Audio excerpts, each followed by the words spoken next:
2026 ലോകകപ്പിലെ ഗ്രൂപ്പ് ഘട്ട മത്സരങ്ങൾ കഴിഞ്ഞു. ഏതാണ്ട് 72 മത്സരങ്ങളുള്ള വലിയൊരു ഗ്രൂപ്പ് ഘട്ടം. ഈ ഒരു ഗ്രൂപ്പ് ഘട്ട മത്സരങ്ങൾ കഴിയുമ്പോൾ ഒരുപാട് ആളുകൾക്ക് ഒരുപാട് അഭിപ്രായങ്ങളുണ്ടാവും. ഏറ്റവും മികച്ച മത്സരം ഏതാണ്, ഏറ്റവും മികച്ച താരം ആരാണ്, ഏറ്റവും മോശമായി പ്രകടനം നടന്ന ഒരു മത്സരം ഏതാണ്, ആരെയും ഇമ്പ്രസ് ചെയ്യാത്തൊരു താരം ആരാണെന്ന് തുടങ്ങി ഒരുപാട് അഭിപ്രായങ്ങളുണ്ടാവും.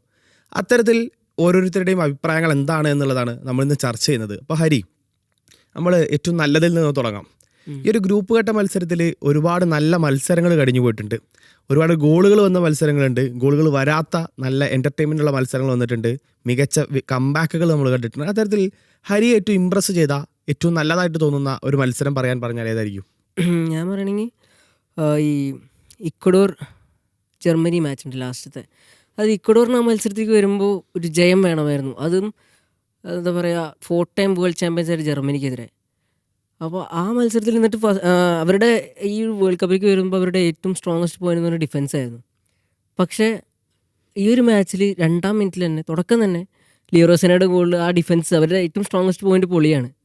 എന്നിട്ട് അവർക്കൊരു കംബാക്ക് നടത്തേണ്ടി വരികയാണ്. കംബാക്ക് നടത്തുകയാണ്.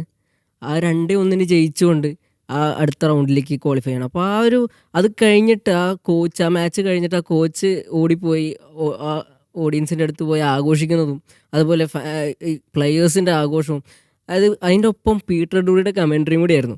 അതും ഇതിലേക്ക് ആഡ് ചെയ്തിട്ടുണ്ടാവും. പക്ഷേ സ്റ്റിൽ ഭയങ്കര രസമുള്ള മൊമെൻ്റ് ആയിരുന്നു. അവർക്ക് അതായത് ദേ ഡിഡ് ദ അൺതിങ്കബിൾ എന്നൊക്കെ പറയില്ലേ, എല്ലാവരും ഒരു എന്താ പറയുക, ജർമ്മനിക്ക് ഈസിയാണെന്നൊക്കെ വിചാരിച്ച കളിയാണ്. പക്ഷേ ഇക്വഡോർ അവിടെ ജർമ്മനി ബീറ്റ് ചെയ്യാണ്, അവർക്ക് വേണ്ട റിസൾട്ട് എടുക്കുകയാണ്, അവർ അടുത്ത റൗണ്ടിൽ കിടക്കുകയാണ്. ആ മാച്ചാണ് എനിക്ക് തോന്നുന്നു, എനിക്ക് പേഴ്സണലി ഏറ്റവും ബെസ്റ്റ് മാച്ചായിട്ട് തോന്നിയത്. നമ്മളൊരു സ്പെയിൻ ഫാൻ എന്ന നിലയ്ക്ക് നമ്മൾ സംസാരിക്കുമ്പോൾ ഒരുപക്ഷെ ഏറ്റവും എന്നെ എൻ്റർടൈൻ ചെയ്ത മത്സരം എന്ന് പറഞ്ഞാൽ ക്യാബോ വെർഡെ സ്പെയിൻ എന്നുള്ള മത്സരം. കാരണം ആ ഒരു മത്സരം നമ്മൾ ഒരിക്കലും പ്രതീക്ഷിക്കാത്തൊരു റിസൾട്ടാണ്. കാരണം ആ ഒരു മത്സരത്തിൽ ക്യാബോ വെർഡെ ഒരിക്കലും ഒരു ഫേവറേറ്റ് അല്ല. എന്തുകൊണ്ടും എല്ലാം കൊണ്ടും സ്പെയിൻ ഫേവറേറ്റ് ആയിട്ട് ഒരു മത്സരത്തിലേക്ക് കടന്നു വരുന്നു. അവർ ആ മത്സരത്തിൽ ഗോൾ കൺസീഡ് ചെയ്യുന്നില്ല എന്ന് മാത്രമല്ല, സ്കോർ ചെയ്യുന്നില്ല എന്നുള്ളതാണ്. ക്യാബോ വെർഡെ എന്ന ടീമിനൊന്നും നഷ്ടപ്പെടാനില്ലാത്തൊരു മത്സരം, അല്ലെങ്കിൽ അവരുടെ അരങ്ങേറ്റാണ് വേൾഡ് കപ്പിൽ. പക്ഷേ ആ ഒരു ബിഗ് സ്റ്റേജിൽ ഇത്രയും സ്റ്റാർ ഷെഡഡ് ആയിട്ടൊരു ടീമിനെ അവർ പിടിച്ചു നിർത്തി. അവസാന മിനിറ്റിലാണ് യമാലിനെ പോലുള്ള താരങ്ങൾ വരുന്നതെന്നുണ്ടെങ്കിലും യമാലിനെ പോലും യമാലിൻ്റെ ഒരു സ്റ്റൈലുണ്ട്, ഒരു കട്ട് ബാക്ക് ചെയ്ത് ഷോട്ട് എടുക്കുന്നത്. അത്തരത്തിലൊക്കെ യമാൽ ട്രൈ ചെയ്യുന്നുണ്ടെങ്കിലും അതിലൊന്നും വീഴാതെ അവർ പിടിച്ചു നിന്നു. അതിലപ്പുറത്തേക്ക് വൊസീനിയ എന്നുള്ളൊരു പ്ലെയർ, അതായത് ആ ഒരു പേരോ ആ ഒരു പ്ലെയറോ നമ്മൾ ഒരു കാലത്തും ചർച്ച ചെയ്യേണ്ടിയിരുന്നൊരു പേരല്ല, ഒരു കാലത്തും ചർച്ച ചെയ്യാൻ സാധ്യതയുള്ള ഒരു പേരല്ല. ആ ഒരു പ്ലെയറിനെ ലോകവേദിക്ക് മുന്നിൽ എടുത്തു വെക്കുകയാണ്, മുന്നോട്ടേക്ക് വെക്കുകയാണ്. അതായത് ഫുട്ബോൾ വേൾഡ് കപ്പ് കളിച്ച ക്യാബോ വെർഡെയുടെ ഒരു പ്ലെയറിൻ്റെ പേര് പറഞ്ഞു കഴിഞ്ഞാൽ ഇനി ഏതൊരു കുട്ടിയും പറയും വൊസീനിയ എന്നുള്ളത്. ആ ഒരു മാച്ച് എനിക്ക് ഏറ്റവും സ്പെഷ്യലായിട്ട് തോന്നിയൊരു മാച്ച് അതാ. നമ്മൾ പറയും ഗോളൊന്നുമില്ല, ഒരു ത്രില്ലറല്ല, ഒരു കംബാക്ക് അല്ല, പക്ഷെ അതൊരു സ്റ്റേറ്റ്മെൻറ്റ് മാച്ചായിരുന്നു. എന്താണ് നൂറയുടെ അഭിപ്രായം? ഏതാണ് പറഞ്ഞ പോലെ എനിക്ക് ഫേവറേറ്റ് എന്ന് ഞാൻ പറയാൻ വെച്ചൊരു മാച്ച് ക്യാബോ വെർഡെ വേഴ്സസ് സ്പെയിൻ എന്നുള്ള മാച്ച് തന്നെയാണ്. കാരണം ഈ പറഞ്ഞ റീസൺസ് ആണ് അതിൻ്റെയൊക്കെ. അതിനപ്പുറത്തേക്ക് ഇനിയിപ്പോൾ ക്യാബോ വെർഡെൻ്റെ വേറൊരു വശം നോക്കുകയാണെന്നുണ്ടെങ്കിൽ ഓരോ മാച്ചിനനുസരിച്ചുള്ള രീതിയിൽ അവർ കളികൾ മാറ്റുന്നുണ്ടായിരുന്നു എന്നുള്ളതാണ്. അപ്പോൾ ക്യാബോ വെർഡെ പറഞ്ഞ സ്ഥിതിക്ക് ഞാൻ പറയാൻ ആഗ്രഹിക്കുന്ന മറ്റൊരു ഗെയിം എന്ന് പറയുന്നത് അർജൻറ്റീന വേഴ്സസ് ഓസ്ട്രിയ മാച്ച്. അത് സ്പെഷ്യലാക്കുന്നത് എന്തുകൊണ്ടാണെന്ന് വെച്ചാൽ, ഇപ്പോൾ ഈ ഓസ്ട്രിയ വേൾഡ് കപ്പിലോട്ട് വരുന്ന ടൈമിൽ നമ്മൾ ഒരുപാട് എക്സ്പെക്റ്റേഷൻസ് വെച്ചിട്ടുണ്ടായിരുന്നു. റാഗ്നിക്ക് കോച്ച് ചെയ്യുന്ന ഒരു ടീം, ഹൈ പ്രസ്സിങ് ആയിട്ടുള്ള ടീം, ഇങ്ങനത്തെ ഒരു രീതിയിലൊക്കെ ആയിരുന്നു ആ ഒരു ഫാക്ടർ പോയിക്കൊണ്ടിരുന്നത്. മേ ബി എനിക്കൊരു മെസ്സി എന്നുള്ള പ്ലെയറിനോടുള്ള ഒരു ഇഷ്ടം കൊണ്ടാവാം, ആ ഒരു മാച്ചിലാണ് മെസ്സി ഗോൾ സ്കോർ ചെയ്തിട്ട് മിറോസ്ലാവ ക്ലോസിൻ്റെ ആ ഒരു റെക്കോർഡ് മറികടക്കുന്നത്. ആൻഡ് ഇതിൻ്റെ ഒരു പ്രത്യേകത എന്താണെന്ന് വെച്ചാൽ, മെസ്സി പെനാൽറ്റി എടുക്കാൻ നിൽക്കുകയാണ്. ആ പെനാൽറ്റി എടുക്കുന്ന മൂമെൻറ്റിൽ നമ്മൾ ആ ഒരു മെസ്സി ഒരിക്കലും പെനാൽറ്റി മിസ് ചെയ്യും നമ്മൾ എക്സ്പെക്റ്റ് ചെയ്യുന്നില്ല. പക്ഷെ ആ പെനാൽറ്റി മിസ് ചെയ്തതിന് ശേഷം വീണ്ടും നമ്മൾ പണ്ട് ആ നെതർലാൻഡ്സിനൊക്കെ എതിരെ കണ്ട പോലെ ഒരു ബീസ്റ്റ് മെസ്സി മോഡാണ് നമ്മൾ കണ്ടത്. ആ ഫസ്റ്റ് ഗോൾ കഴിഞ്ഞു, പിന്നെ സെക്കൻഡ് ഗോളിനെ കുറിച്ച് ഞാൻ പറയണ്ടല്ലോ. അതായത് വിട്ടുകൊടുക്കില്ല എന്നുള്ള ഒറ്റ മൈൻഡ് സെറ്റിൽ പോകുന്ന ഒരു പ്ലെയറിനെയാണ് നമ്മളവിടെ കണ്ടിട്ടുണ്ടായിരുന്നത്. സോ ഒരുപാട് സ്പെഷ്യൽ മാച്ചസ് ഉണ്ട്. പക്ഷെ എന്തുകൊണ്ടോ ഈ ഒരു ഓസ്ട്രിയ വേഴ്സസ് അർജൻറ്റീന മാച്ച് ഇങ്ങനത്തെ കുറച്ച് എലമെൻറ്റ്സ് ഉണ്ടായതുകൊണ്ട് എനിക്കൊരു സ്പെഷ്യലായിട്ട്, പക്ഷെ അതിനെക്കാട്ടിലും ഒരു പടി മുകളിൽ നിൽക്കുന്ന ഞാൻ എപ്പോഴും പറയുന്നു ക്യാബോ വെർഡെ വേഴ്സസ് സ്പെയിൻ മാച്ച് ആണെന്നുള്ളത്. ഇപ്പോൾ നമ്മൾ സ്പെഷ്യൽ മാച്ചസ് പറയുന്നു, നമ്മൾ ഇത്രയും ഡീറ്റെയിൽ ആയിട്ട് നമ്മൾ സംസാരിക്കുമ്പോൾ തന്നെ സ്വാഭാവികമായിട്ടും ബെസ്റ്റ് പ്ലെയർ ആരാന്നുള്ളതിൽ പല സംശയമില്ല. ഈ ഒരു സ്റ്റാറ്റ്സ് മാത്രമല്ല, അതിലപ്പുറത്തേക്ക് കളിയിൽ നമ്മൾ ആ ഒരു പ്ലെയർ ഉണ്ടാക്കുന്ന ഇൻഫ്ലുവൻസ് നമ്മൾ കണ്ടതാണ്. മെസ്സി എന്നുള്ള താരമായിരിക്കും സ്വാഭാവികമായിട്ടും പൊതുവിൽ എല്ലാവരുടെ അഭിപ്രായം. എന്നാലും പേഴ്സണൽ ഫേവറേറ്റ് എന്ന് പറയില്ല നമ്മൾ. അപ്പാർട്ട് ഫ്രം മെസ്സി, അല്ലെങ്കിൽ മെസ്സി അല്ലാതെ ഒരു മറ്റൊരാളെ പറയാൻ നമ്മളൊരു ചോയ്സ് എടുക്കുകയാണെങ്കിൽ ആരായിരിക്കും ഈ ഒരു വേൾഡ് കപ്പ് ഗ്രൂപ്പ് സ്റ്റേജിൽ ഏറ്റവും ബെസ്റ്റ് പെർഫോമർ? വേൾഡ് കപ്പിൽ എന്നെ ഞെട്ടിച്ച പ്ലെയർ വൊസീൻ തന്നെയാണ്. കാരണം നമ്മൾ അതായത് ഒരു ടീം ഇറങ്ങിയാണ്, കന്നി വേൾഡ് കപ്പാണ്, അവർ കളിക്കുന്നതേ ഒരു ഹിസ്റ്ററി ആയിട്ടുള്ള സംഭവമാണ്. അപ്പോൾ ആ വേൾഡ് കപ്പിൽ നമുക്കറിയാം ഗോൾ കീപ്പർ എന്ന് പറയുന്ന ഒരു പൊസിഷനിൽ ഇരുന്നിട്ട് ഇത്രയും പീക്ക് അത്ലറ്റിസം, അതായത് ആളുടെ റിഫ്ലെക്സ് ആക്ഷനാണ് നമ്മൾ നോക്കേണ്ടത്. അത് ഒരു മൊമെൻറ്റിൽ ആൾക്കത് ചെയ്യാൻ പറ്റുന്നുണ്ടെന്നുള്ളൊരു ഫാക്റ്റാണ് എന്നെ അത്ഭുതപ്പെടുത്തിയത്. അത് 1 പ്രാവശ്യമാണോ 2 പ്രാവശ്യമാണോ 3 പ്രാവശ്യമാണോ അങ്ങനെയൊന്നുമല്ല. ഇപ്പോൾ ഈ പറഞ്ഞ പോലെ യമാൽ ഇറങ്ങിയ ടൈമിൽ അവിടെ ആക്ച്വലി ക്യാബ് വെർഡിൻ്റെ ഡിഫൻസ് ബ്രേക്ക് ആവുന്നുണ്ട്. നമ്മളത് പല പ്രാവശ്യം കണ്ടു, ആ ലാസ്റ്റ് മൊമെൻറ്റിൽ ബ്രേക്ക് ആവുന്നത്. പക്ഷെ അവിടെ ബ്രേക്ക് ആവാതെ നിന്ന് ഒരേ ഒരു താരമുണ്ടായിരുന്നത് വൊസീനയായിരുന്നു. അതായത് 40 വയസ്സുകാരൻ്റെ വിസ്മയിപ്പിക്കുന്ന തരത്തിലുള്ളൊരു പ്രകടനം. ആ തരത്തിലൊരു ഗോൾ കീപ്പിംഗ് പിന്നെ നമ്മൾ എൽറൂം അങ്ങനത്തെ ഗോൾ കീപ്പേഴ്സിനെ കണ്ടിട്ടുണ്ട്. പക്ഷെ വൊസീനയുടെ ആ ഒരു പെർഫോമൻസ് എന്തുകൊണ്ടും സ്പെഷ്യൽ ആവുന്നുണ്ട്. ഇനിയിപ്പോൾ അത് കഴിഞ്ഞ് ഉറുഗ്വേക്കെതിരെയുള്ള മത്സരം വരികയാണെങ്കിലും ആളുടെ പ്രകടനം നിർത്തിയിട്ടില്ല. സൗദി അറേബ്യക്കെതിരെ, കാരണം സൗദി അറേബ്യ ജയിക്കാൻ വേണ്ടിയിട്ടാണ് വരുന്നത്, അതിലും മികച്ച പ്രകടനം കാഴ്ചവെച്ചിട്ടുണ്ട്. അപ്പോൾ വൊസീന എന്നുള്ള പ്ലെയർ എന്തുകൊണ്ടോ ഒരു മനം കവർന്നു എന്നൊക്കെ പറയില്ലേ. അപ്പോൾ എനിക്ക് ഈ ഒരു വേൾഡ് കപ്പിൽ നമ്മളൊന്നും എക്സ്പെക്റ്റ് ചെയ്യാത്ത തരത്തിൽ വന്ന് ആളുകളെ ഞെട്ടിച്ചു പോയ, കാരണം ഇപ്പോൾ Argentina versus cab Verde match round of 32 വരുമ്പോൾ ആളുകൾ കമ്പയർ ചെയ്യുന്നത് ഒരു സ്ട്രൈക്കർ വേഴ്സസ് സ്ട്രൈക്കർ അല്ലെങ്കിൽ ഒരു മിഡ്ഫീൽഡ് വേഴ്സസ് സ്ട്രൈക്കർ അല്ല, വൊസീന വേഴ്സസ് ലിയണൽ ആൻഡ്രേസ് മെസ്സി എന്നുള്ള ഫാക്ടറിലാണ് ആ മാച്ചിൻ്റെ എൻറ്റയർ സ്റ്റോറി ലൈൻ പോയിക്കൊണ്ടിരിക്കുന്നത്. അപ്പോൾ അത് എന്തുകൊണ്ടും ഈ പ്ലെയർ ക്രിയേറ്റ് ചെയ്തൊരു ഇമ്പാക്റ്റ് കാരണം തന്നെയാണ്. ഇപ്പോൾ ഹരിക്കൊരു ചോയ്സ് ഉണ്ടാവല്ലോ അപ്പാർട്ട് ഫ്രം മെസ്സി നമുക്ക് എല്ലാവർക്കും ഫേവറേറ്റ് ആണ്. ആളുടെ ഒരു പ്രകടനം കൊണ്ട് സ്വാഭാവികമായിട്ടും നമ്മൾ ഈ പറയുന്ന പൊതുവിലുള്ള എല്ലാ ഫുട്ബോൾ ഫാൻസിനും വേൾഡ് കപ്പിലെ ബെസ്റ്റ് പ്ലെയർ ആരാന്ന് ചോദിച്ചു കഴിഞ്ഞാൽ നിലവിൽ അടുത്ത കറണ്ട് സ്റ്റേജിൽ അത് മെസ്സി തന്നെ ആയിരിക്കും. അതിലപ്പുറത്തേക്കൊരു ചോയ്സ് നമ്മൾ ചിന്തിക്കുകയാണെങ്കിൽ ആരെ പറയാം?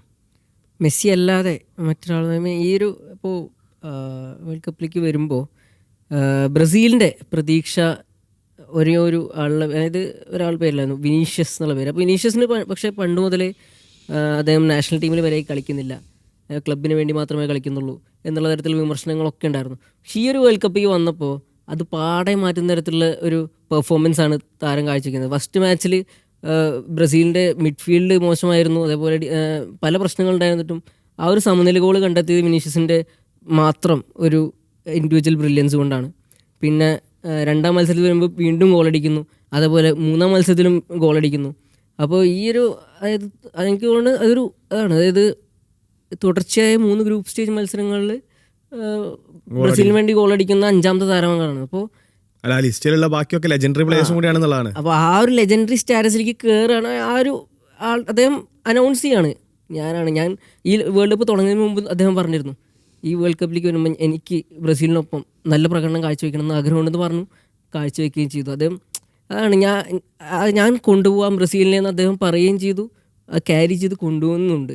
അപ്പോൾ അത് നെയ്മർ വരെ അത് പറയുകയും ചെയ്തു, ഈ വേൾഡ് കപ്പിൽ ബ്രസീലിൻ്റെ സ്റ്റാർ വിനീഷ്യസ് ജൂനിയർ ആണെന്ന് സാക്ഷാൽ നെയ്മർ തന്നെ പറഞ്ഞതാണ്. അപ്പോൾ എനിക്ക് വിനീഷ്യസിൻ്റെ പെർഫോമൻസ് ആണ്, വിനീഷ്യസ് ബ്രസീലിൻ്റെ ഒരു മെയിൻ പ്ലെയറായിട്ട് ഈ ഒരു വേൾഡ് കപ്പിൽ അവതരിച്ചതിനാണ് എനിക്കൊരു ഇതായിട്ട് തോന്നുന്നത്.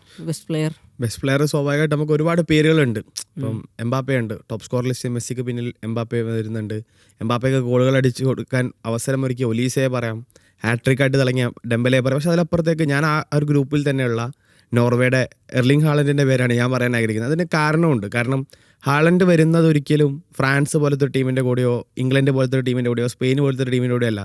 കാരണം നമുക്ക് ഹാളൻഡ് അതേപോലെ ഒരു ഒഡെഗാർഡ് കഴിഞ്ഞ് കഴിഞ്ഞാൽ നോർവേ ടീമിലെ ബാക്കി പേരുകൾ നമ്മൾക്ക് പേര് വായിച്ച് പഠിക്കുകയല്ലാതെ ഒരു മാർഗ്ഗമില്ലാത്തൊരു ടീം. അതായത് നമുക്ക് അത്രയും പരിചിതമല്ലാത്ത പേരുകളാണ്. നമ്മൾ യൂറോപ്പിലെ ടോപ്പ് ക്ലാസ് ടീമുകളുടെ കൂടെ ഉണ്ടോ എന്ന് ചോദിച്ചു കഴിഞ്ഞാൽ വളരെ കുറച്ച് താരങ്ങൾ, ഓസ്കാർ ബോബൊക്കെ സിറ്റിയിൽ ഉണ്ടായിരുന്നു എന്ന് പറയുന്ന പോലെ വളരെ കുറച്ച് താരങ്ങൾ മാത്രം വന്നു പോകുന്ന മറ്റൊരു പേര് നമുക്ക് പെട്ടെന്ന് ഓർമ്മയിലേക്ക് വരില്ല. പക്ഷെ അത്തരം ഒരു ടീമിൻ്റെ കൂടെ അത്തരം ടീമിനെ നയിക്കുന്ന, നമ്മളത് വേൾഡ് കപ്പിലെ പെർഫോമൻസ് നമുക്ക് അറിയാം. 2 മത്സരം കൊണ്ട് 4 ഗോളുകൾ അടിക്കുന്നു. 3-ാം മത്സരത്തിൽ കളിച്ചിട്ടില്ല, 2 മത്സരമാണ് കളിച്ചത്. അപ്പോൾ അതുകൊണ്ട് 2 മത്സരത്തിൽ 4 ഗോളുകൾ അടിക്കുന്നു. വേൾഡ് കപ്പിൽ ഓൾ ടൈം ടോപ്പ് സ്കോറായി മാറിയിരിക്കുന്നു ആ ടീമിൻ്റെ. മത്സരത്തിൽ ഈക്വലൈസ് ചെയ്തു, അടുത്ത മത്സരത്തിൽ അത് ഓവർകം ചെയ്തു. അതായത് ആ താരത്തിന് നമ്മൾ മുമ്പ് ഒരു ബാലൻഡിയോർ അർഹിച്ചിരുന്നു എന്ന് സംസാരിച്ചപ്പം നാഷണൽ ടീമിൻ്റെ കൂടെ എന്ത് നേട്ടം ഉണ്ടാക്കി എന്നായിരുന്നു ചോദ്യം ഉണ്ടായിരുന്നു. അപ്പം അന്ന് ആളുകൾ ചോദിച്ചൊരു ചോദ്യമുണ്ട്, നോർവേയുടെ കൂടെ ഹാളൻഡിന് എന്ത് ഉണ്ടാക്കാൻ പറ്റുമെന്ന്. പക്ഷെ ഹാളൻഡ് തെളിയിക്കുന്നുണ്ട് നോർവേയുടെ കൂടെ ഞങ്ങൾക്ക് ഇത്രയൊക്കെ ചെയ്യാൻ പറ്റുമെന്നുള്ളത്. കാരണം ഫ്രാൻസിനെ പോലത്തെ ഒരു സ്റ്റാർ സ്റ്റഡഡ് ടീമിനെ പിടിച്ചു നിർത്തിയ സെനഗലിനെതിരെ ഹാളൻഡ് ഒരു നമ്മൾ പറയുന്ന ഒരു റോബോട്ട് മോഡലായിരുന്നു. ഹാളൻഡിനെ പിടിച്ചു നിർത്താൻ സെനഗൽ ഒരുപാട് പാടുപെട്ടിട്ടുണ്ട്. ഹാളൻഡ് ആ മത്സരം സ്കോർ ചെയ്യുന്നു. ലീഡിങ് ഫ്രം ദ ഫ്രണ്ട് എന്ന് പറയുന്നത് ഒരു പ്ലെയറിന് ഏറ്റവും ഒരു എഫിഷ്യൻ്റ് ആയിട്ട് പ്ലെയറിനെ കൊണ്ടേ പറ്റുള്ളൂ. ഈ ക്യാപ്റ്റൻസി പലപ്പോഴും നമ്മൾ ബാക്കിൽ കളിക്കുന്ന ഡിഫൻഡേഴ്സ്, ഗോൾ കീപ്പേഴ്സ് ഏറ്റെടുക്കുന്നതാണ്. ഈ ഫ്രണ്ടിൽ നിൽക്കുന്ന പ്ലേയേഴ്സ് ക്യാപ്റ്റൻസി ഒഡേഗാർഡാണ് ചെയ്യുന്നത്. പക്ഷേ അതിലപ്പുറത്തേക്ക് ആ ടീമിനെ ലീഡ് ചെയ്യാന്നൊരു പരിപാടിയുണ്ട്. ആ ടീമിൻ്റെ എല്ലാ അറ്റാക്കിലും ഭാഗമാവുക, ആ ടീമിനൊരു എനർജി സപ്ലൈ ചെയ്യുക, ആ ടീമിൻ്റെ ഒരു മെയിൻ മാനായി മാറുക എന്നുള്ളത് അത് ഹാളൻഡിനെ കൊണ്ട് പറ്റിയിട്ടുണ്ട്.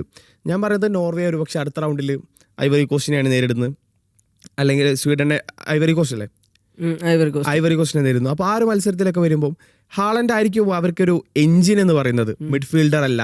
പക്ഷെ ആളൊരു സോൾ സ്ട്രൈക്കർ എന്നപ്പോഴത്തേക്ക് ആ ഒരു ടീമിനെ മൊത്തത്തിൽ ലീഡ് ചെയ്യാൻ ഹാളൻഡിനെ കൊണ്ട് പറ്റുന്നുണ്ട്. അപ്പം എനിക്ക് അപ്പാർട്ട് ഫ്രം മെസ്സി, വിനീഷ്യസ്, ബൊസീനിയ ഈ പേരുകളൊക്കെ ഒന്ന് മാറ്റി നിർത്തി കഴിഞ്ഞാൽ ഞാൻ എക്സ്പെക്ട് ചെയ്യുന്ന ഏറ്റവും ബെസ്റ്റോ അല്ലെങ്കിൽ ഞാൻ അപ്രീഷിയേറ്റ് ചെയ്യാൻ ഉദ്ദേശിക്കുന്ന പെർഫോമൻസുകളിലൊന്ന് ഹാളൻഡിനെ ആയിരിക്കും സ്വാഭാവികമായിട്ടും. നമ്മൾ പ്ലെയേഴ്സിനെ ഡിസ്കസ് ചെയ്തു, മാച്ചസ് ഡിസ്കസ് ചെയ്തു.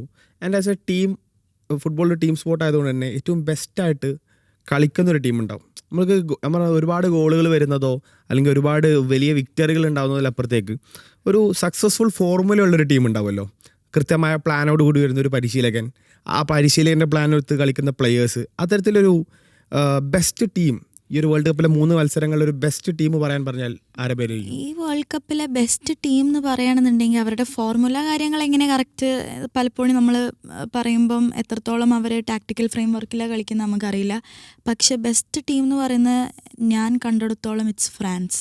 അതിലൊരു ഡൗട്ടും ഇല്ല. കാരണം എന്താണെന്ന് വെച്ചാൽ അത് അത്രയും അവരെ സ്പെഷ്യലാക്കുന്ന കാര്യം എന്താണെന്ന് വെച്ചാൽ അവരുടെ സ്ക്വാഡ് ഡെപ്ത് തന്നെയാണ്. ഒരു 3 സ്റ്റാർ ആയിട്ടുള്ള ഫ്രണ്ടിൽ കളിക്കുന്ന പ്ലേയേഴ്സിനെ മാറ്റി നിർത്തി കഴിഞ്ഞാലും അതേ ലെവലിലുള്ള 3 പ്ലേയേഴ്സിനെ ഇറക്കാനുള്ള സ്ക്വാഡ് ഡെപ്ത് അവർക്കുണ്ട്. എംബാപ്പെ, ഡെംബെലെ, ഒലീസെ, ബാർക്കോള, ഇതിങ്ങനെ പറയാൻ നിന്ന് കഴിഞ്ഞാൽ നമ്മളിങ്ങനെ പറഞ്ഞു. പിന്നെ അവരുടെ ഡിഫൻസിലും അതുപോലെ പ്ലേയേഴ്സ് ഉണ്ട്, മിഡ്ഫീൽഡിലും അതുപോലെ പ്ലേയേഴ്സ് ഉണ്ട് എന്നുള്ളതാണ്.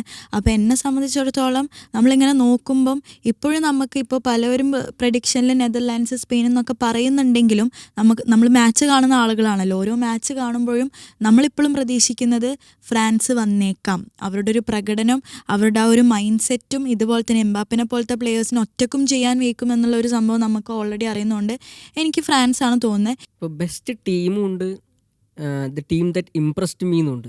അതായത് ബെസ്റ്റ് ടീം എന്ന് പറയുമ്പോൾ നമുക്കറിയാം ഏറ്റവും കോമ്പാക്റ്റായിട്ട് കളിക്കുന്ന ഒരു നല്ല ഫുട്ബോൾ, അതായത് നമുക്കറിയാം ഈ ഒരു വേൾഡ് കപ്പ് ജയിക്കാൻ സാധ്യതയുള്ള അത്ര നല്ല ടീമിനെ പറയുകയാണെങ്കിൽ നമുക്ക് അർജൻറ്റീനയെ കുറിച്ച് പറഞ്ഞേ പറ്റൂ. നിലവിലെ ചാമ്പ്യന്മാരാണ്. അവർ ആ കഴിഞ്ഞ ലോകകപ്പിലെ സ്ക്വാഡിലെ ഭൂരിഭാഗം ആൾക്കാരെ നിലനിർത്തിയിട്ടുണ്ട്. പ്ലസ് കുറേ യങ് പ്ലേയേഴ്സിനെ കൊണ്ടുവന്നിട്ടുണ്ട്. നിക്കോ പാസ് പോലുള്ള, ജിയോവാനി സിമിയോണി പോലുള്ള പ്ലേയേഴ്സിനെ കൊണ്ടുവന്നിട്ടുണ്ട്. Still they are playing good football. അതായത് ഗുഡ് ഫുട്ബോൾ എന്ന് പറഞ്ഞു കഴിഞ്ഞാൽ അവരുടെ ഉദ്ദേശം ജയിക്കുക എന്നാണ്. അവർ ജയിക്കുന്നുമുണ്ട് മത്സരങ്ങൾ. പിന്നെ Leo Messi in the form of his life at age 39. അപ്പോൾ അത് നമുക്ക് ആ ഒരു ഫാക്ടർ ഉള്ളിടത്തോളം കാലം അർജൻറ്റീന ബെസ്റ്റ് ടീമാണ്. അതേപോലെ ഇപ്പോൾ ഓസ്ട്രിയ ആ മത്സരത്തിൽ നല്ല രീതിയിൽ അറ്റാക്ക് ചെയ്തിരുന്നു. ആ സമയത്ത് ഇവർ ഡിഫെൻഡ് ചെയ്തുകൊണ്ടേയിരിക്കുകയായിരുന്നു. അതായത് ബാക്ക് ഫുട്ടിലായിരുന്നു അർജൻറ്റീന, പക്ഷെ സ്റ്റിൽ അവർ ഡിഫെൻഡ് ചെയ്തുകൊണ്ടിരുന്നു. പിന്നെ ആ ഒരു ടീം മെസ്സിയെ എങ്ങനെ ആ ടീമിൽ കളിപ്പിക്കുന്നത്, സ്കലോണിക്കും അതിനൊരു അപ്രിസിയേഷൻ കൊടുക്കണം. മെസ്സിക്ക് എങ്ങനെ മെസ്സി ഏജ് 39 ആയിട്ടുണ്ട് അദ്ദേഹത്തിന്.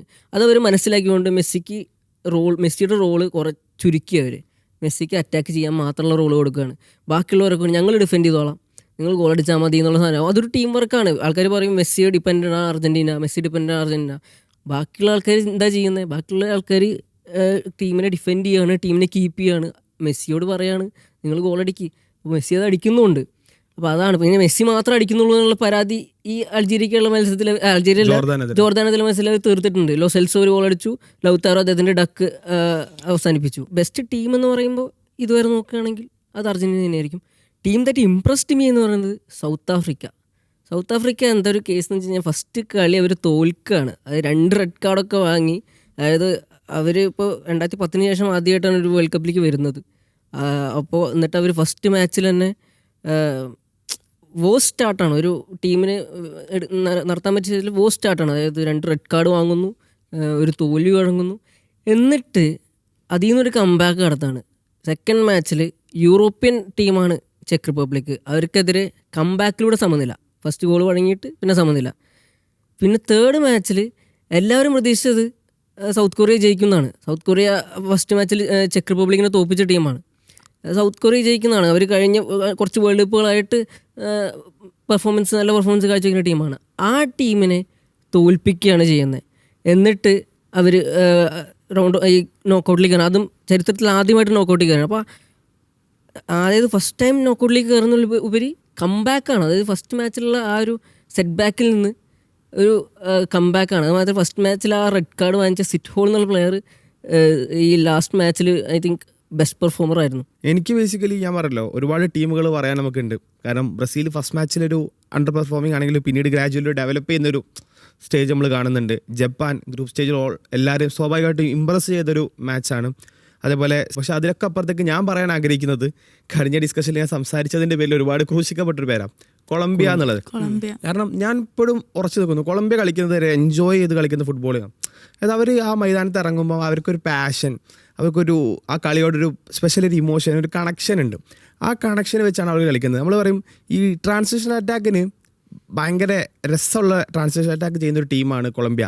അവർക്ക് ബോൾ വേണ്ട കളിക്കാൻ. നമ്മൾ പറയുന്നത് ആ ഒരു മൂവ്മെൻ്റ് ഉണ്ടല്ലോ, അതായത് അടുത്ത ബോൾ എങ്ങോട്ടേക്ക് വരുമെന്ന് അവർക്കറിയാം. അതിനനുസരിച്ച് അവർക്ക് പ്ലെയേഴ്സ് പൊസിഷൻ ചെയ്യും, ആ ഒരു സ്വിച്ചിങ് നടക്കുകയും ചെയ്യുന്നുണ്ട്.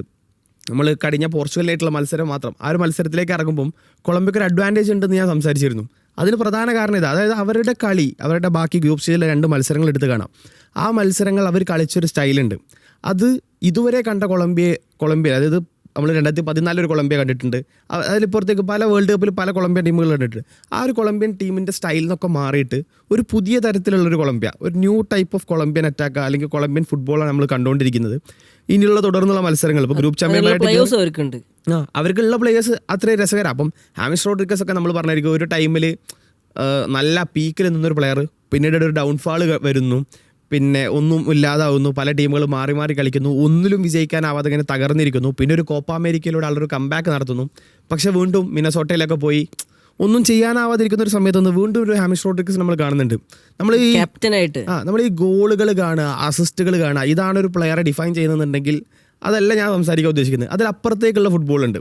ഒരു എൻ്റർടൈനിങ് ഫുട്ബോൾ എന്ന് പറയുന്ന, അല്ലെങ്കിൽ ഒരു ആസ്വദിക്കാൻ പറ്റുന്ന, എൻജോയ് ചെയ്യാൻ പറ്റുന്ന, എൻ്റർടൈനിങ് എന്നുള്ള വേർഡ് നമുക്ക് മാറ്റാം. എൻ്റർടൈൻമെൻറ്റ് ഗോളൊക്കെയാണ്, അസിസ്റ്റൊക്കെയാണ് എന്നൊക്കെ പറയും. ഒരു എൻജോയ് ചെയ്യാൻ പറ്റുന്ന, ഒരു സാറ്റിസ്ഫാക്ഷൻ തരുന്ന നല്ല രസകരമായ ഫുട്ബോൾ കൊളംബിയ കളിക്കുന്നുണ്ട്. ആ കൊളംബിയൻ ടീമാണ് ബേസിക്കലി ഈ ഒരു ഗ്രൂപ്പ് സ്റ്റേജിൽ എന്നെ ഇമ്പ്രസ് ചെയ്ത ടീമുകളിലൊന്ന്. മറ്റൊന്ന് ഞാൻ പറയുന്നത് ഒരു ടാക്ടിക്കലി എന്നെ ഇമ്പ്രസ് ചെയ്തത് സ്പെയിനാണ്. അതിനൊരു എക്സാമ്പിൾ ഞാൻ പറഞ്ഞത്, ഇപ്പോൾ കാബോ വെർഡെ എന്നുള്ള ടീമിനെതിരെ അവർ സമനില വഴങ്ങിയത് അവരുടെ ഒരു സ്ക്വാഡ് ഡെപ്തും അവരുടെ ഒരു ഫേവറേറ്റിസും എല്ലാം വെച്ച് നോക്കുമ്പം അത് വളരെ അവർക്കൊരു മൈനസ് ആണ്. പക്ഷേ ആ ഒരു തോൽവി അല്ലെങ്കിൽ ആ സമനിലയിൽ നിന്ന് അവർ പഠിച്ച പാഠങ്ങളുണ്ട്.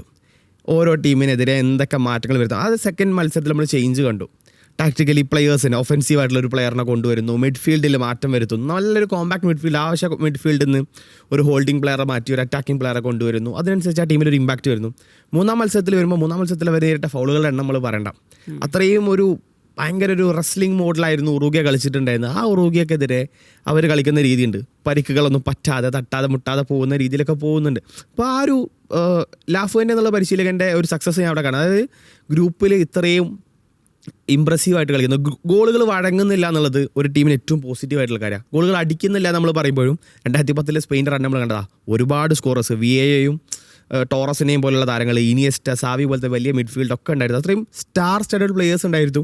ആ ടീം ഈ ഒരു രീതിയിലായിരുന്നു കളിച്ചത്. അവർ ഗോൾ വഴങ്ങാതിരിക്കുക, ഒരു ഗോളെങ്കിലും ഒരു ഗോൾ, വിജയത്തിനാണ് പ്രാധാന്യം കൊടുത്തിരുന്നത്. നമ്മൾ പറയുന്ന ഒരുപാട് ഗോളുകൾ ഫ്ലഡ് ചെയ്യുന്ന ഫുട്ബോളല്ല സ്പെയിൻ ആഗ്രഹിച്ചിരുന്നത്. അല്ലെങ്കിൽ അത്തരത്തിലൊരു ഫുട്ബോൾ സ്പെയിൻ പലപ്പോഴും കളിച്ചിട്ടില്ല. കളിച്ച മത്സരങ്ങൾ അല്ലെങ്കിൽ കളിച്ച വേൾഡ് കപ്പ്, കഴിഞ്ഞ വേൾഡ് കപ്പിലെ ഫസ്റ്റ് മാച്ച് നമുക്ക് ഓർമ്മയുണ്ട്, 7 ഗോളൊക്കെ അടിച്ച്.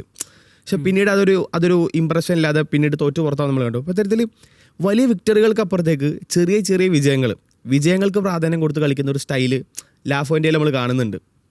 അപ്പോൾ ആ ഒരു പരിശീലകൻ ഒരു ടാക്ടിക്കൽ എന്നുള്ള തരത്തിൽ ഞാൻ ഇമ്പ്രസീവായത് സ്പെയിൻ്റെ കാര്യത്തിലാണ്. പക്ഷേ ആസ് എ ടീം, ഒരു ഹോൾ ടീം നമുക്കൊരു എൻ്റർടൈൻമെൻറ്റ് അല്ലെങ്കിൽ ഒരു എൻജോയ്മെൻറ്റ് തന്നു എന്നുള്ളത് ഇപ്പോഴും ഞാൻ കുറച്ച് വിശ്വസിക്കുന്നത് അത് കൊളംബിയ എന്നുള്ളതാണ്. റൗണ്ട് ഓഫ് 32 വരുമ്പം നമ്മൾ ഒരുപാട് കോമ്പിനേഷൻസ് പ്രതീക്ഷിച്ചിരുന്നു. അതായത് വലിയ ടീമുകൾ അപ്പുറത്ത് ഇപ്പുറത്ത് അങ്ങനെ വരുമെന്നൊക്കെ. അതായത് ചിലപ്പം പോർച്ചുഗൽ, ഇംഗ്ലണ്ട് വന്നേക്കാം, അങ്ങനെ സാധ്യതകൾ ഒരുപാട് നമ്മൾ വിലയിരുത്തിയിരുന്നു. ആൻഡ് റൗണ്ട് ഓഫ് 32 പോകുമ്പോൾ ഏറ്റവും വെയിറ്റ് ചെയ്യുന്ന ഒരു മാച്ച്, ഒരേ ഒരു മാച്ച് എന്ന് പറഞ്ഞാൽ ഏതായിരിക്കും? നൂറൊക്കെ ഏതായിരിക്കും ഒരു ടീം മാച്ച്? എനിക്ക് റൗണ്ട് ഓഫ് 32 പോകുമ്പം വെയിറ്റ് ചെയ്യുന്നൊരു മാച്ച് എന്ന് പറയുന്നത് I think Netherlands and Morocco ഭയങ്കര എക്സൈറ്റിംഗ് ആയിട്ടുള്ളൊരു മാച്ചായിരിക്കും. കാരണം നമുക്കറിയാം മൊറോക്കോ എന്ന് പറയുന്നത് ഒരു അവരുടെ ആ ഒരു സംഭവം നമ്മൾ കണ്ടതാണ് കഴിഞ്ഞ കുറേ വേൾഡ് കപ്പായിട്ട് minimum African cup of nations ആയിട്ടാണെങ്കിലും നമ്മൾ അവരുടെ ഒരു പെർഫോമൻസ് കണ്ടതാണ്. പിന്നെ ഈ നെതർലാൻഡ്സ് എന്ന് പറയുന്നത് ഒരു ഫേവറേറ്റ് ആയിട്ട് വരുന്ന ഒരു ടീമാണ്. അപ്പോൾ കഴിഞ്ഞ വേൾഡ് കപ്പിൽ ഇവർ ഒരു സെമി ഫൈനൽസ് വരെ എത്തിയൊരു കണ്ടൻറ്റർ ആയതുകൊണ്ട് തന്നെ ഈ നെതർലാൻഡ്സ് വേഴ്സസ് മൊറോക്കോ മത്സരം ഭയങ്കര എക്സൈറ്റിംഗ് ആയിരിക്കും. കാരണം രണ്ട് ടീമിൻ്റെയും ശ്രദ്ധിക്കേണ്ടത് അവരുടെ രണ്ട് ടീമിൻ്റെയും ഡിഫൻസ് ഭയങ്കര സ്ട്രോങ് ആണെന്നുള്ളൊരു ഫാക്ടർ നമ്മൾ കാണണം. അപ്പോൾ ഇതിനെ ഏത് രീതിയിൽ ആരായിരിക്കും ഒരു ഡിഫെൻസീവ് അപ്രോച്ച് എടുക്കുക അല്ലെങ്കിൽ ആരായിരിക്കും അറ്റാക്കിംഗ് ഫുട്ബോൾ കളിക്കുക എന്നുള്ളത് അറിയാൻ വേണ്ടിയിട്ടൊരു എക്സൈറ്റിംഗ് ആയിട്ടുള്ള എലമെൻ്റ് തന്നെയാണ്. പിന്നെ എനിക്ക് അറിയേണ്ടത് അർജൻറ്റീന വേഴ്സസ് കാബോ വെർഡെ മത്സരവും എങ്ങനെയായിരിക്കും. ഇപ്പോൾ ഇതുവരെയുള്ള കാബോ വെർഡെ നമ്മൾ കണ്ടു, പക്ഷേ മെസ്സിയെ പോലത്തെ അത്രയും ടെക്നിക്കൽ ബ്രില്യൻ്റ് ആയിട്ടുള്ള ഒരു പ്ലെയർ വരുമ്പോൾ എത്രത്തോളം അവർക്ക് ഇപ്പോൾ നമ്മൾ കണ്ട പോലെ ആ ഡിഫെൻസിനെ ഊട്ടിയുറപ്പിച്ച് കൊണ്ടുപോകാൻ പറ്റും എന്നുള്ളതൊരു ചോദ്യം തന്നെയാണ്. ഇപ്പോൾ ഇന്നലെ ഫസി പറഞ്ഞ പോലെ എല്ലാ തരത്തിലും അർജൻറ്റീനക്കാണ് മുൻതൂക്കം. പക്ഷെ എന്നാലും നമ്മളെന്തോ എക്സ്പെക്റ്റ് ചെയ്യണം അവരുടെ അടുത്ത് നിന്നുള്ള തരത്തിൽ അവർ നമ്മളെ മാറ്റിക്കഴിഞ്ഞു. അപ്പോൾ നമ്മളിനി അവരുടെ അടുത്ത് നിന്ന് എക്സ്പെക്റ്റ് ചെയ്യുമെന്നുള്ളതാണ്. അപ്പോൾ ഈ രണ്ട് മത്സരങ്ങൾ ഐ തിങ്ക് ഒരു എക്സൈറ്റിംഗ് ആയിട്ടുള്ളത് തന്നെയായിരിക്കും. ഒരു ബിഗ് മാച്ച് എന്ന് പറയുമ്പോൾ എനിക്ക് ബ്രസീൽ ജപ്പാൻ നല്ല മാച്ചായിരിക്കും എന്ന് എനിക്ക് തോന്നുന്നു. ആൻഡ് വേറെ എന്താ കേസ് എന്ന് വെച്ച് കഴിഞ്ഞാൽ നെയ്മർക്ക് ആക്ച്വലി ഏറ്റവും കൂടുതൽ നല്ല സ്റ്റാറ്റുള്ളൊരു ടീമാണ് ജപ്പാൻ എന്ന് പറയുന്നത്. ജപ്പാനെതിരെ കളിക്കുമ്പോൾ അത്യാവശ്യം നല്ല സ്റ്റാറ്റുള്ളൊരു ടീമാണ്. അപ്പോൾ നെയ്മറുടെ ഒരു പെർഫോമൻസ് ഒരു ബ്രസീൽ ആരാധകർക്ക് നല്ലൊരു ആവേശം നൽകുന്ന പെർഫോമൻസ്. അതിലുപരി ജപ്പാൻ്റെ നമുക്കറിയാം ജപ്പാൻ്റെ പെർഫോമൻസ് ഈ വേൾഡ് കപ്പിൽ എങ്ങനെയായിരുന്നു. അപ്പോൾ ബ്രസീൽ എന്നൊരു ടീമിനെ എങ്ങനെ അവർ നേരിടുന്നു. അതുപോലെ എന്തൊക്കെ പറഞ്ഞാലും ബ്രസീലിനാണ് മുൻതൂക്കം. ബട്ട് സ്റ്റിൽ ജപ്പാൻ ഒരു നല്ല ഫൈറ്റ് നൽകുന്ന പ്രതീക്ഷ. പക്ഷേ പിന്നെ വേറൊന്ന് ഞാൻ എന്തിനാണ് കാത്തിരിക്കുന്നത് വെച്ച് കഴിഞ്ഞാൽ ഈ 4 ടീമുകൾ ആദ്യമായിട്ടാണ് ഈ ഒരു നോക്കൗട്ട് സ്റ്റേജിലേക്ക് കിടക്കുന്നത്. അതായത് സൗത്ത് ആഫ്രിക്ക, അതേപോലെ കോങ്കോ, ദെൻ ഈ പറഞ്ഞ പോലെ കേപ്പ് വെർഡയും ബോസ്നിയയും. അപ്പോൾ ഇവരുടെയൊക്കെ ഫസ്റ്റ് മാച്ചായിരിക്കും ഈ ഒരു സ്റ്റേജിൽ. അപ്പോൾ അതായത് ഇവർ മാച്ചിൽ റിസൾട്ട് എന്ത് വേണമെങ്കിലും ആയിക്കോട്ടെ, ഇവരുടെ പെർഫോമൻസ് എങ്ങനെ വേണമെങ്കിലും ആയിക്കോട്ടെ, ആ മൊമെൻ്റ് അവർക്ക് വലിയൊരു ഇതായിരിക്കും. അപ്പോൾ അതുകൊണ്ട് തന്നെ ആ മൊമെൻ്റാണ് ഞാൻ കാണാൻ ആഗ്രഹിക്കുന്നത്. ഇനി എങ്ങാനും ഇവർ അടുത്ത റൗണ്ടിൽ കടന്നാൽ അതും ഒരു ഹിസ്റ്ററിന് ആ മൊമെൻ്റ് കാണാനും ഞാൻ കാത്തിരിക്കുന്നു. ആൻഡ് കേപ്പ് വെർഡയുടെ കാര്യം, കേപ്പ് വെർഡയുടെ പ്ലെയേഴ്സ് മെസ്സിക്കെതിരെയാണ് കളിക്കാൻ പോകുന്നത്. അതായത് അവരെനിക്ക് തോന്നുന്നു അവർ സ്വപ്നത്തിൽ പോലും കാണാത്തൊരു കാര്യമായിരിക്കും. ഈ വേൾഡ് കപ്പിലേക്ക് വരുമ്പോൾ അല്ലെങ്കിൽ ഒരു 2 മാസം മുമ്പ് വരെ ഒരു സ്വപ്നത്തിൽ പോലും കാണാത്തൊരു സംഭവമായിരിക്കും ലയണൽ മെസ്സി അവർക്കെതിരെ കളിക്കുന്നു എന്ന് പറയുന്നത്. അപ്പോൾ ആ മൊമെൻറ്റിലേക്ക് അവർ പോവുകയാണ്. അതിലത്തെ ചില പ്ലെയേഴ്സിൻ്റെയൊക്കെ ഡ്രീം മൊമെൻ്റ് ആയിരിക്കാം, അവരുടെ ഐഡലായിരിക്കാം. അപ്പോൾ ആ മൊമെൻറ്റിലേക്കാണ് അവർ കടന്നു ചെല്ലുന്നത്. അപ്പോൾ ആ match in the sense of അതൊരു ഡ്രീം കം ട്രൂ ആണ് അവർക്കൊക്കെ. ആ ഒരു സെൻസിൽ നോക്കുമ്പോൾ ആ മാച്ചിന് വേണ്ടി ഞാൻ വെയിറ്റ് ചെയ്യുന്നു.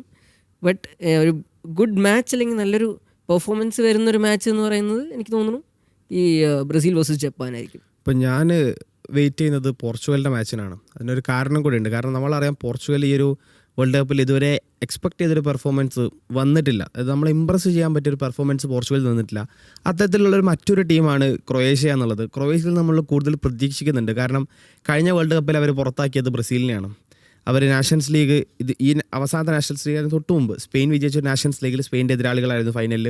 അത്തരത്തിൽ ഒരു ക്വൈറ്റ് ഇമ്പ്രസീവ് റൺ കഴിഞ്ഞ കുറേ കാലങ്ങളിൽ വന്ന ഒരു ടീമാണ് ക്രൊയേഷ്യ എന്നുള്ളത്. ക്രൊയേഷ്യ ഒരു പക്ഷേ 3ാം സ്ഥാനക്കാരായിട്ടാണോ കയറുക അല്ലെങ്കിൽ ഗ്രൂപ്പ് സ്റ്റേജിൽ തന്നെ എക്സിറ്റ് ഉണ്ടാകുമോ എന്നൊക്കെ നമ്മൾ സംശയിച്ചൊരു വേൾഡ് കപ്പാണ് ഈ ക്യാമ്പയിന്. അപ്പോൾ അത്തരത്തിലൊരു 2 ടീമും നമ്മൾ വിചാരിച്ചൊരു പെർഫോമൻസിലേക്ക് എത്താതെ പോയ 2 ടീമുകളാണ്. ഈ 2 ടീമുകളാണ് മുഖാമുഖം വരുന്നത്. നമുക്കറിയാം രണ്ടാളും ഗ്രൂപ്പിലെ 2ാം സ്ഥാനക്കാരാണ്. ഞാൻ തെറ്റിയിട്ടില്ല എന്നുണ്ടെങ്കിൽ രണ്ടാളും 2ാം സ്ഥാനക്കാരായിട്ടാണ് വരുന്നത്. അതായത് നമ്മൾ ആ ഗ്രൂപ്പിൽ ഒന്നുകൂടി നന്നായി പെർഫോം ചെയ്യുമെന്ന് കരുതിയ അല്ലെങ്കിൽ ഒരുപക്ഷെ ഒന്നുകൂടി നന്നായി ഇമ്പ്രസ് ചെയ്യുമെന്ന് കരുതിയ 2 ടീമുകൾ ആ പെർഫോമൻസ് കാഴ്ച വെക്കാതെയാണ് അടുത്ത റൗണ്ടിലേക്ക് വരുന്നത്. അപ്പം ഇവർ തമ്മിൽ ഏറ്റുമുട്ടുന്ന ഒരു മത്സരമുണ്ട്. എന്തായിരിക്കും ഇവരുടെ ഒരു അപ്രോച്ച്? നമുക്കറിയാം എന്തായാലും പോർച്ചുഗലും റൊണാൾഡോയും ഒക്കെ അറ്റാക്ക് ചെയ്യാനായിരിക്കും പ്ലാൻ. അപ്പോൾ അതിന് എന്ത് മറുമരുന്നായിരിക്കും ക്രൊയേഷ്യ കാത്തു വെക്കുന്നത് എന്നുള്ളതാണ്. അതൊരു സർപ്രൈസ് എലമെൻ്റാണ്. കാരണം ക്രൊയേഷ്യയുടെ ഒരു സ്റ്റൈല് പലതും പല ടൈപ്പിലാണ്. ഓരോ വേൾഡ് കപ്പിലും അല്ലെങ്കിൽ ഓരോ ടൂർണമെൻറ്റിൽ വരുമ്പോൾ അവർ പലതും പല രീതിയാണ്. ഈ വർഷം നമ്മൾ പറഞ്ഞ പോലെ ലൂക്ക മോഡ്രിച്ച് ഡിപ്പെൻഡൻറ്റ് ആ ഒരു മോഡിൽ നിന്ന് ക്രൊയേഷ്യ മാറേണ്ടിയിരിക്കുന്നു എന്ന് മനസ്സിലായി. കാരണം മോഡ്രിച്ചിൽ അത്രയും ഡിപ്പെൻഡൻസി അവർ മുമ്പ് നന്ന പോലെ മോഡ്രിച്ചിന് ഡെലിവർ ചെയ്യാൻ പറ്റുന്നില്ല പലപ്പോഴും. പക്ഷെ എന്തൊക്കെയാണെന്നറിയോ, ഈ ലാസ്റ്റ് മാച്ചിൽ ഈ 40 വയസ്സുള്ള മോഡ്രിച്ചിൻ്റെ അസിസ്റ്റിലാണ്, ആ അസിസ്റ്റ് ചെയ്ത ഗോളിലാണ് ഘാനയെ തോൽപ്പിക്കുന്നത്. അപ്പോൾ ഈ പറഞ്ഞ പോലെ വീണ്ടും വയസ്സിൻ്റെ കാര്യമാണ് പറഞ്ഞത്. ഒന്നും അല്ലാന്ന് മോഡ്രിച്ച് അത് റെക്കോർഡാണ്. ഓൾഡസ്റ്റ് പ്ലെയർ ടു അസിസ്റ്റിന് വേൾഡ് കപ്പാണ്. മോഡ്രിച്ച് ഡിപ്പെൻഡഡ് അല്ല. കാരണം ഫസ്റ്റ് മാച്ചിൽ നമ്മൾ കണ്ടതാണ് ആ ഒരു ഇംഗ്ലണ്ടിനെതിരെ അവർ തോറ്റുവെങ്കിലും 2 ഗോളും അടക്കിയവർ. ആ ഗംഭീര ഗോളുകളായിരുന്നു. അപ്പോൾ ക്രൊയേഷ്യ എനിക്ക് തോന്നുന്നത് മോഡ്രിച്ച് ഡിപ്പെൻഡൻ്റ് അല്ല, പക്ഷെ മോഡ്രിച്ച് ഇപ്പോഴും ഒരു ഉണ്ട്. ഇമ്പോർട്ടൻറ്റ് അതായത് പ്ലെയർ ആണ്. ഏത് സമയത്തും ഒരു എക്സ്പ്ലോഡ് ആകാൻ പറ്റുന്ന ഒരു ബാങ്ക് ക്രിയേറ്റ് ചെയ്യാൻ പറ്റുന്ന പ്ലെയറാണ് മോഡ്രിച്ച്. അത്തരത്തിൽ അതേ ഒരു വയസ്സിൽ അതേ കാലഘട്ടത്തിൽ ഒരുമിച്ച് കളിച്ച മറ്റൊരു പ്ലെയർ അപ്പുറത്തുണ്ട്, ക്രിസ്ത്യാനോ റൊണാൾഡോ. നമുക്ക് അണ്ടർസ്റ്റിമേറ്റ് ചെയ്യാൻ പറ്റില്ല പ്ലെയറിനെ നമ്മുടെ. അതായത് രണ്ട് ടീമിനും ഒരുപാട് ഒരേപോലത്തെ എലമെൻസ് ഉണ്ട്. അതായത് ഒരു ഒറ്റക്ക് കളി മാറ്റാൻ പറ്റുന്ന പ്ലെയർ രണ്ട് പക്ഷത്തും ഉണ്ട്. നിലവിൽ ടീം ആസ് എ ടീം അവർ രണ്ടാളും അണ്ടർ പെർഫോമിംഗ് ആണ്. അവർക്ക് പ്രൂവ് ചെയ്യാൻ പറ്റിയ ഒരു സ്റ്റേജാണ് ആൻഡ് നോക്കൗട്ടാണ്. അതായത് 90 മിനിറ്റ്സ് അല്ലെങ്കിൽ ഒരു 120 മിനിറ്റ്സ്, അത് കഴിഞ്ഞൊരു പെനാൽറ്റി. എങ്ങനെയായാലും മത്സരം അവിടെ കഴിയുന്നു. ഒരു സമനില, ഒരു തുല്യത, ഈക്വാലിറ്റി എന്നുള്ള സാധനം അവിടെ ഇല്ല. അവിടെ ഒരാൾ ജയിക്കണം. അതൊരു യുദ്ധം പോലെയാണ്. ഒരാൾ ജയിച്ച് മറ്റൊരാൾ കീഴടങ്ങി എന്നുള്ളത് ഉറപ്പുവരുത്തണം. പിന്നെ ഫസ്റ്റ് പറഞ്ഞപ്പോഴാണ് ആ മാച്ചിൽ പ്രത്യേകത ഉണ്ട്. അതായത് ഈ പറഞ്ഞ പോലെ 120 മിനിറ്റ്സ് അല്ലെങ്കിൽ പെനാൽറ്റീസ് കഴിഞ്ഞാൽ രണ്ടിലൊരു ലെജൻഡ് വേൾഡ് കപ്പ് സ്റ്റേജ് വിട്ടു പോകുകയാണ്. 6 വേൾഡ് കപ്പ് കളിച്ച ഒരു പ്ലെയർ പുറത്തേക്ക് പോവുകയാണ്. രണ്ടിലൊരു ലെജൻഡ്. ഒരാൾ പോകണം എന്നല്ല ഞാൻ പറയുന്നത്, ബട്ട് സ്റ്റിൽ അതാണല്ലോ. അതായത് നോക്കൗട്ട് മാച്ച് കഴിയുമ്പോൾ ഒരാൾ പോവും. ആ രണ്ടിലൊരു ലെജൻഡാണ് അത്. അതായത് ഫുട്ബോളിന് എന്താ പറയുക, ആസ് എ ഫുട്ബോൾ ഫാൻ നോക്കുമ്പോൾ ഒരു ലെജൻഡ് ഈ വേൾഡ് കപ്പ് എന്നുള്ള സ്റ്റേജിനെ മോസ്റ്റ് പ്രോബബ്ലി അവരുടെ ലാസ്റ്റത്തെ ഇൻ്റർനാഷണൽ മാച്ച് പോലും ആയിരിക്കാം. അപ്പം അത്രയും ഇമ്പോർട്ടൻസ് ഉള്ള മാച്ചാണ്. അപ്പോൾ ആ ഒരു മത്സരമാണ് ഞാൻ ബേസിക്കലി അവൈറ്റ് ചെയ്യുന്നത്. അതിലപ്പുറത്തേക്ക് നമ്മൾ പറഞ്ഞ ഒരുപാട് മത്സരങ്ങൾ, ഇപ്പോൾ ജപ്പാൻ വേഴ്സസ് ബ്രസീൽ, സ്വാഭാവികമായിട്ടും ഒരു ഫുട്ബോൾ ഫാൻ ആസ്വദിക്കാൻ അല്ലെങ്കിൽ എൻജോയ് ചെയ്യാൻ കാത്തിരിക്കുന്ന ഒരു മത്സരമാണ്. അതുപോലെ തന്നെ അർജൻറ്റീന വേഴ്സസ് കാബോർഡെ. അതായത് ഇതിലൊക്കെ ഒരു എക്സൈറ്റിംഗ് ഫാക്ടർ ഉണ്ടെങ്കിലും ഞാൻ മനസ്സിലാക്കുന്നത് രണ്ട് ടീമുകൾ, ഈ ടീമുകൾക്ക് തങ്ങൾ വേർത്തിയാണെന്ന് പ്രൂവ് ചെയ്യാനുള്ള ഒരവസാന അവസരം. കാരണം ഇനി പ്രൂവ് ചെയ്തിട്ടില്ലെങ്കിൽ പുറത്തേക്കാ. ഒരു തേർഡ് പ്ലേസ് ആയിട്ടുള്ള ലെഗ് ഫാക്ടറോ രണ്ടാം സ്ഥാനക്കാരായി പോയി കളിക്കാമെന്ന് അങ്ങനത്തെ ഒരു ചാൻസ് ഒന്നുമില്ല. തങ്ങൾ വേർത്തിയാണ്, തങ്ങൾക്ക് പ്രതീക്ഷ വെക്കാം, തങ്ങളിൽ ഇനിയും എന്തൊക്കെയോ ബാക്കിയുണ്ടെന്ന് തോന്നിപ്പിക്കുന്ന അവസാന അവസരമായിരിക്കും. ഒരുപക്ഷെ ഈ പറഞ്ഞ പോലെ തന്നെ രണ്ട് ലെജൻസിൻ്റെയും ലാസ്റ്റ് ഡാൻസ് ആയിരിക്കും. അപ്പോൾ ആ ഒരു മാച്ചിനാണ് ഞാൻ ബേസിക്കലി എക്സൈറ്റഡ് ആയിട്ട് കാത്തിരിക്കുന്നത്.